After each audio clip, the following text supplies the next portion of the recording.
Assalamualaikum warahmatullahi wabarakatuh. Halo semuanya, perkenalkan nama saya Putri Rizky dari Universitas Muhammadiyah Profesor Dr. Hamka, Program Studi Pendidikan Ekonomi, Fakultas Keguruan Ilmu Pendidikan, semester 5. Alhamdulillah, pada hari Senin tanggal 27 September 2021, saya beserta 6 rekan saya, yaitu ada Sisilia Eka Putri, ada Frandita Rahma Juliana, ada Adelia Gusria, Rizky Nur Arafa, Anita Destiani, dan Maria Hulfat telah melaksanakan kegiatan pengenalan lapangan persekolahan atau biasa dikenal dengan PLP 1. Nah, PLP 1 ini adalah tahapan pertama di mana mahasiswa akan menjalani proses pengamatan observasi dan pemagangan yang dilakukan untuk mempelajari aspek pembelajaran dan pengelolaan pendidikan di satuan pendidikan. Nah, PLP 1 ini dilakukan pada mahasiswa semester 5. Adapun tujuan saya melaksanakan kegiatan PLP ini yaitu untuk membangun jati diri pendidik seperti mengamati tentang persekolahan di SMA Bunda Kandung, yaitu terkait dengan pengamatan struktur sekolah, struktur organisasi, dan tata kelola di sekolah, kegiatan pembiasan positif, kegiatan seremonial formal di sekolah, peraturan dan tata tertib di sekolah, kegiatan kokikuler, kurikuler, dan ekstrakurikuler yang berada di SMA Bunda Kandung. Dalam kegiatan PLP 1 ini, sekolah yang kami tuju adalah SMA Bunda Kandung. SMA Bunda Kandung terletak di Jalan Koltangan Raya, Kecamatan Pasar Minggu, Jakarta Selatan. SMA Bunda Kandung merupakan salah satu SMA swasta di Jakarta Selatan yang memiliki akreditasi A.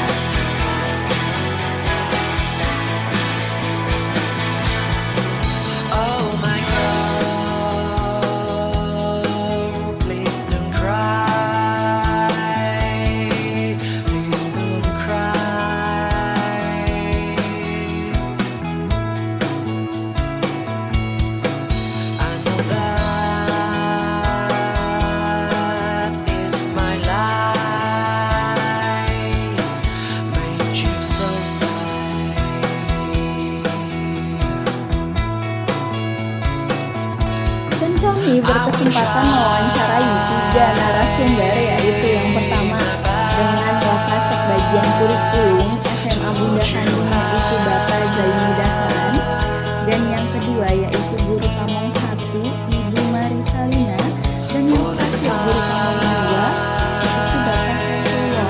Nah, ini merupakan alumni pendidikan ekonomi FKIP. Nah, pada kesempatan kali ini saya ingin menyampaikan dari hasil wawancara dalam kegiatan berikut hasil videonya. Poin pertama mengenai struktur organisasi dan tata kelola di sekolah yang berada di SMA Bunda Kandung. Struktur organisasi di SMA Bunda Kandung yang pertama yaitu dipimpin oleh Bapak Dr. Andis Madari selaku kepala sekolah. Lalu di bawah kepala sekolah terdapat 3 wakil, yaitu wakil kepala sekolah bidang kurikulum, wakil kepala sekolah bidang prasarana, dan wakil kepala sekolah bidang kesiswaan. Di bawah wakil kepala sekolah kesiswaan terdapat pembina OSIS. Lalu di bawah 3 wakil kepala sekolah terdapat guru-guru dan para koordinator. Lalu struktur dalam struktur organisasi di sekolah SMA Bunda Kandung adalah siswa, dan untuk mekanisme yang diterapkan di SMA Bunda Kandung itu tidak secara aklamasi, melainkan dengan pemilu raya. Nah, lalu untuk poin kedua yaitu peraturan dan tata tertib di sekolah. Mengenai tata tertib, di SMA Bunda Kandung ini membentuk GDS atau Gerakan Disiplin Siswa, di mana yang melaksanakannya itu pengurus OSIS maupun MPK. Bagian kesiswaan hanya sebagai pengawas saja. Nah, terkait tata tertib yang dilaksanakan ketika daring di SMA Bunda Kandung bukan hanya melibatkan guru dan siswanya saja, melainkan melibatkan orang tua murid juga. Nah, bidang kesiswaan di SMA Bunda Kandung pun tidak henti-hentinya mengedukasi orang tua agar bisa paham akan kondisi seperti ini. Selanjutnya kita mengenal pembiasaan dan kebiasaan positif di sekolah.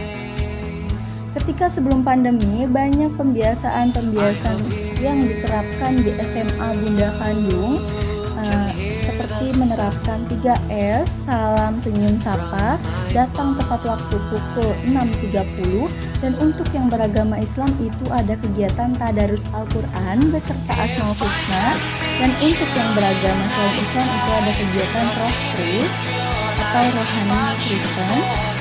Terus untuk masa daring seperti ini di SMA Bunda Kandung tetap menerapkan tadarus dan menyanyikan lagu Indonesia Raya sebelum memulai pembelajaran. Lalu untuk poin selanjutnya yaitu kegiatan seremonial formal. Sebelum adanya masa pandemi ini, SMA Bunda Kandung ini memiliki banyak sekali kegiatan-kegiatan seremonial, diantaranya yaitu pada setiap hari Senin semua warga sekolah melakukan upacara, pramuka, dan sebagainya. Dan sesuai arahan Pemda dan arahan suku dinas juga untuk memperingati Hari Besar Nasional, SMA Bunda Kandung memperingati itu semua terutama 17 Agustus. Nah, tahun lalu di SMA Bunda Kandung itu ada keputusan yang harus dilakukan, yaitu melakukan kegiatan seremonial semi offline, tapi tetap mematuhi protokol kesehatan, dan yang tidak bisa hadir ke sekolah bisa menghadiri secara online melalui live streaming YouTube. Di SMA Bunda Kandung ini terdapat beberapa ekstrakurikuler yaitu paskibra, marching band, futsal, hadroh, bulu tangkis, silat, basket. Untuk ekskul wajibnya yaitu pramuka. Nah, setiap awal tahun SMA Bunda Kandung selalu mempromosikan ekstrakurikuler yang sekolah miliki. Kegiatan tersebut bukan hanya diperuntukkan oleh siswa dan siswi baru, melainkan juga diperuntukkan bagi siswa dan siswi yang sudah lama atau tingkat kelas 11 dan 12. Sekolah SMA Bunda Kandung juga mengunggah prestasi apa yang sudah dimiliki oleh setiap ekstrakurikuler. Untuk kegiatan ekstrakurikuler dipegang penuh oleh bagian kesiswaan dan juga dibantu oleh bapak atau ibu guru sebagai mentor atau pembimbing ekstrakurikuler. Untuk kurikulernya itu di sekolah SMA Bunda Kandung ini tidak banyak seperti SMK. Hanya saja SMA ini mengikuti beberapa kurikuler dan sekolah ini mengadakan kurikuler hanya 1 tahun sekali sebelum pandemi.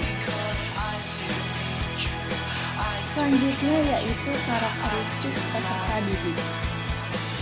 Untuk karakteristik para peserta didik di SMA Bunda Kandung, pada umumnya karakteristik peserta didik di SMA Bunda Kandung ini sama seperti masa putih abu-abu selayaknya.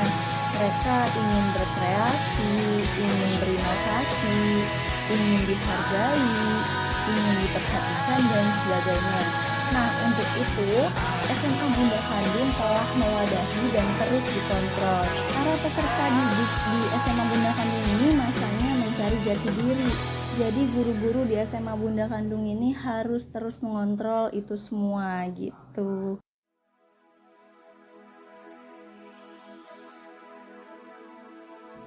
Selanjutnya yaitu kegiatan pembelajaran secara luring atau daring yang dilakukan pada saat pandemi. Banyak sekali model pembelajaran daring yang diberikan untuk murid-murid di SMA Bunda Kandung. Yang pertama dengan sistem YouTube, yang kedua dengan sistem Zoom. Setelah pembelajaran tatap muka selesai, guru mengupload rekaman sesi Zoom tersebut lalu diupload ke YouTube, diperuntukkan bagi anak-anak yang tidak sempat mengikuti kegiatan KBM pagi karena dilihat ada beberapa murid yang kondisi ponselnya harus bergantian dengan adik atau ponselnya masih dipakai oleh orang tuanya bekerja. Nah, yang ketiga adalah sistem penugasan melalui Google Classroom. Biasanya seminggu Zoom atau YouTube, lalu seminggunya lagi itu menggunakan Google Classroom. Guru-guru yang lain pun menerapkan sistem yang sama, walaupun ada perbedaan seperti ada beberapa guru yang membuat video pembelajaran langsung di-share ke WhatsApp group, ada juga yang membuat video pembelajaran di-upload ke YouTube, seperti itu. Proses penilaian yang dilakukan dalam pembelajaran luring atau daring. Nah, untuk proses penilaian yang dilakukan selama pembelajaran daring itu adalah untuk penilaian kehadiran cukup dengan datang ke Zoom, cukup dengan meninggalkan komentar di YouTube bahwa siswa tersebut sudah menonton video pembelajaran itu. Nah, untuk penugasan dan keaktifan itu biasanya guru memberi tugas presentasi kepada setiap kelompok. Saat presentasi pun ada sesi tanya jawabnya untuk memberikan nilai keaktifan kepada murid-muridnya. Nah, yang terakhir itu nilai penugasan di Google Classroom. Biasanya guru memberi tugas merangkum lalu difoto dan di-upload di Google Classroom. Itu untuk terkait proses penilaian selama daring. Nah, selanjutnya kendala yang ditemui selama pembelajaran daring atau luring di SMA Bunda Kandung. Ini cukup banyak kendala, banyak keterbatasan juga tentunya selama pembelajaran secara daring. Nah, kalau kendala dari murid tentu banyak yang tidak punya kuota, banyak murid yang terkendala karena tidak ada PC atau laptop, maka SMA Bunda Kandung memfasilitasi mereka untuk bisa menggunakan komputer di sekolah. Dan kendala terbesar saat masa pembelajaran daring adalah kurangnya motivasi anak untuk belajar. Nah, karena itu guru-guru di SMA Bunda Kandung sebelum memulai kegiatan KBM selalu memberi kata-kata motivasi dan semangat kepada murid-muridnya. Dan juga pihak sekolah pun memfasilitasi murid-muridnya ruang curhat baik secara Meet maupun Zoom dengan wali kelas dan guru konseling. Nah, guru pun bekerja sama dengan orang tua murid untuk memberi dorongan dan mengawasi dari rumah. Seperti itu untuk motivasi ataupun kendala-kendala yang terjadi di masa daring ini. Dari kegiatan PLP 1 ini, saya tidak hanya mendapatkan pengetahuan mengenai kultur sekolah, proses pembelajaran dan penanganan siswa di masa pandemi COVID-19 ini, namun saya juga mendapatkan pengalaman baik yang dapat membantu dalam membentuk karakter guru yang profesional. Nah, cukup sekian dari pemaparan hasil wawancara saya ketika PLP 1 kemarin di SMA Bunda Kandung. Kurang lebihnya mohon maaf. Terima kasih. Wassalamualaikum warahmatullahi wabarakatuh.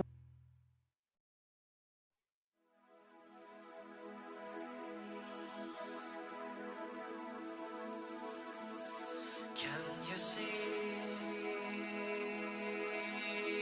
the light